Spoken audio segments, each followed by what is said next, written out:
বাংলাদেশের জার্সিতে দ্বিতীয় ম্যাচে গোল পেয়েছেন হামজা দেওয়ান চৌধুরী। বিশ্বের সবচেয়ে জনপ্রিয় ইংলিশ প্রিমিয়ার লিগে খেলা ফুটবলার জাতীয় দলে দ্বিতীয় ম্যাচে গোলের দেখা পেয়েছেন। হামজার গোল বাংলাদেশের ফুটবল উন্মাদনায় বাড়তি মাত্রা যোগ করেছে। ম্যাচ পরবর্তী সংবাদ সম্মেলনে বাংলাদেশের স্প্যানিশ কোচ হ্যাভিয়ের ক্যাবরেরা হামজার গোল সম্পর্কে বলেন, সেটপিস থেকে গোলের পরিকল্পনা আমাদের অনুশীলনের অংশ। ডেভিড অর্থাৎ সহকারী কোচ এটা নিয়ে কাজ করেছে। সেট পিসে আমরা ম্যাচের শুরুতেই গোল পেয়েছি। ভুটানের জাপানিজ কোচ নাকামুরা বাংলাদেশ জয়ের পেছনে হামজার পারফরমেন্সকে বিশেষভাবে দেখেছেন। বাংলাদেশের কোচ ক্যাবরেরাও সেটা স্বীকার করেছেন। অবশ্যই হামজার মতো খেলোয়াড় আমাদের দলে থাকায় বাড়তি মাত্রা পেয়েছে। আমরা পুরো ম্যাচই ভালো খেলেছি। গত বছর সেপ্টেম্বরে বাংলাদেশ ভুটানের থিম্পুতে 2 ম্যাচের সিরিজ খেলেছিল।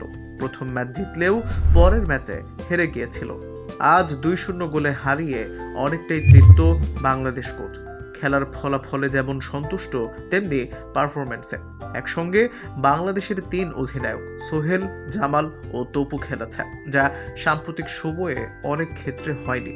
ফাহমিদুল ও আলামিন 2 জনের অভিষেক হয়েছে। সব মিলিয়ে আমি সন্তুষ্ট। ফাহমিদুল নিয়ে বাংলাদেশের ফুটবল আঙ্গনে অনেক কৌতূহল ছিল। আজ ঢাকার মাঠে ফাহমিদুল খেলেছেন। তার পারফরমেন্স নিয়ে কোচের প্রতিক্রিয়া, সে 2-3 টাচ বেশ ভালো দিয়েছে। সামনে তার আরও উন্নতির জায়গা রয়েছে। ভুটান ম্যাচ ছিল মূলত বাংলাদেশের জন্য, সিঙ্গাপুরের প্রস্তুতির জন্য। বাংলাদেশ কোচ এই ম্যাচের মাধ্যমে সেই প্রস্তুতি সারতে পেরে বেশ খুশি।